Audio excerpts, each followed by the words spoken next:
Hello guys, welcome to my YouTube channel. আশা কৰোঁ আপোনালোকে সবে ভালে আছে। আজি মই এটা নতুন ব্লগ ইম্পৰ্টেণ্ট ব্লগ এটা ভাল বস্তু দেখাম আপোনালোকক, যেটো দেখি আপোনাৰ মনটো ভাল লাগি যাব। এটা সময়ত দ্য কিং আছিল এটা সময়ত মাৰ্কেটত পালচাৰ 220, যেটো নেকি মই 3 বছৰৰ পৰা চলোৱা নাই। চাওক আজি মই এইটো দেখাই আছোঁ, দ্য কিং অফ ৰোড। তেতিয়াৰ সময়ত এই পালচাৰ 220 এটা মানে কি এচিভ কৰা মানে বহুত ডাঙৰ কথা। 2000 years later. যাওক আগফালৰ মিটাৰৰ কি অৱস্থা, বহুত দিন হ'ল চলোৱা নাই, পৰি আছিলে। গাড়ী এনে ভাল, সব ভাল গাড়ীৰ, কিন্তু নচলাই গাড়ীৰ অৱস্থা বেয়া হৈ গৈছে। এয়া আমাৰ পালচাৰ 220 ধুই পেলাই ৰিষ্ট'ৰ কৰিবলৈ কি হয়নে নহয়, এইটো চুইচডাল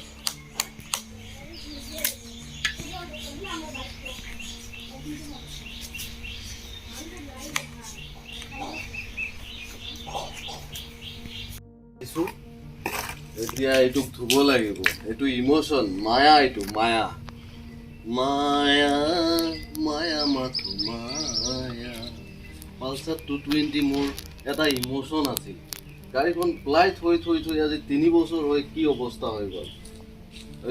এইটো ধুম এতিয়া আপোনালোকে চাওক। এইটো আজি ধুই পেলাই চকচকা কৰিম, একদম নিউ কণ্ডিশ্যন কৰিব যি আছে আজি এইটোৱে কৰিব লাগিব।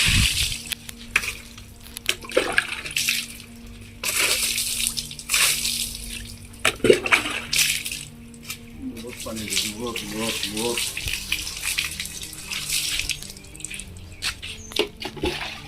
গাইছ, এইটো চাওক। এই মতুলত তেতিয়া ৰাইডিং কৰিছিলোঁ না, ৰাইডিঙত এই মতুলৰ চিম্বলটো দিয়ে আগফালে একদম চলাই, হেলমেট হেণ্ড গ্লভছ লৈ পালচাৰ আজি ষ্টাৰ্ট হোৱা নাই নহয়, চাউণ্ডটো দেখাব পাৰিছো।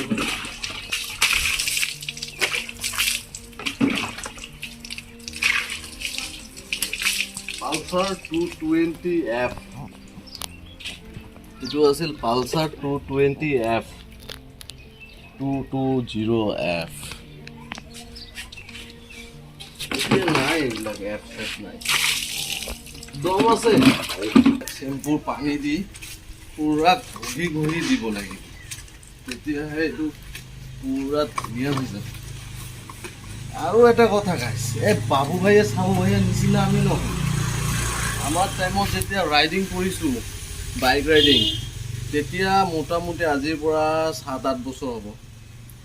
এই গাড়ী কি আমি আকৌ ছেফটিটো দেখিছোঁ, এইবিলাকৰ ট্ৰেইনিং হৈছিলে। ট্ৰেইনিং দি তাৰপিছতে মেইন মাৰ্কেটত আমি ৰাস্তাত গৈ পেলাই ছেফটি ফিচাৰ্ছটো লৈ পেলাই তেতিয়াহে গাড়ী দবাইছিলোঁ। এটা দুটা নহয়, আমি 50-60টা একেলগে ৰাইডিং কৰিছোঁ। তেনেকুৱা ৰাইডিং, সেইবিলাকৰ ৰাইডিং। আজিকালি ৰাইডিঙতো চলা গাড়ী দেখাব না, ৰাইডিঙৰ ছেফটিটো দেখাব। এই নতুন যিবিলাক ৰাইডাৰ আহিছে, এইবিলাক কি জানে, কি একো নাজানে। আমি যেতিয়া ৰাইডিং কৰিছোঁ 130, 140, 220 উঠাইছোঁ গাড়ীত। কিন্তু আজিকালি কি হয়, ল'ৰাবিলাকে সৰু 18 বছৰে নহয়, তেনেকৈ একেবাৰে গ্লেমাৰ, পালচাৰ 150 গাড়ীবিলাক লৈ পেলাই উল্টা পুল্টাকৈ চলাই দিয়ে। একো কিন্তু নাজানে, ছেফটি ফেক্টৰটো একো নাজানে। First how to overtake, how to use brake. গাড়ীখন মোটামুটি হৈ আছে, ধুই আছোঁ এতিয়া। মানে ঘটনাটো হ'ল, আমাৰ যিবিলাক সৰু ল'ৰাবিলাকে বাইক চলাই, স্কুলত পঢ়া, 18 বছৰ নোহোৱা, সেইবিলাকক কৈছোঁ মই, প্লিজ বাইক চলোৱাৰ আগতে ছেফটি ফেক্টৰছবিলাক মেইনটেইন কৰক, ট্ৰাফিক ৰুল মানক, এণ্ড এজ ৱেল এজ যিবিলাক ছিগনেল আছে, ট্ৰাফিক ছিগনেলৰ যিবিলাক চিম্বল আছে, ক'ত ডাইভাৰশ্যন ল'ব লাগে, ক'ত ষ্টপেজ আছে, ক'ত কি আছে, সেই যিমান ছিগনেল আছে, ডেঞ্জাৰ আছে, স্কুল এহেড আছে, এই ছেফটি ফেক্টৰটো মাষ্ট ইম্পৰ্টেণ্ট হয়। এই ছেফটি ফেক্টৰটো মানি চলক, এভৰিথিং মানি চলক, তেতিয়া এক্সিডেণ্টটো কম হ'ব আৰু গাড়ীটো ধুনীয়াকৈ চলাই একদম ধুনীয়া মজাও লাগিব।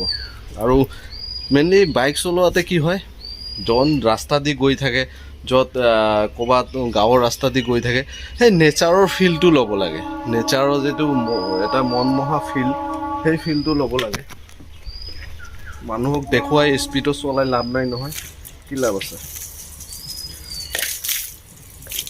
চ' গাড়ীখন মোটামুটি লাইনত আহি গৈছে পালচাৰ 220 এইটো ক'বলৈ গ'লে কিং অফ ৰোড ধুনীয়া হৈছে আৰু অলপ ধুব লাগিব এতিয়া চাবিটো তেতিয়া অলপ এতিয়া অন হৈছে কিন্তু ষ্টাৰ্টটো নহয় বেটাৰী কম আছে বহুত দিন হেৰি হৈ আছিলে যে চ' এয়াই আমাৰ পালচাৰ 220 আজি ধুলোঁ লাগিলে মই মেকাৰ মাতি পেলাই এইটো ঠিক কৰাৰ হেৰি কৰিম চ' গাইজ আজিৰ ভিডিঅ'টোত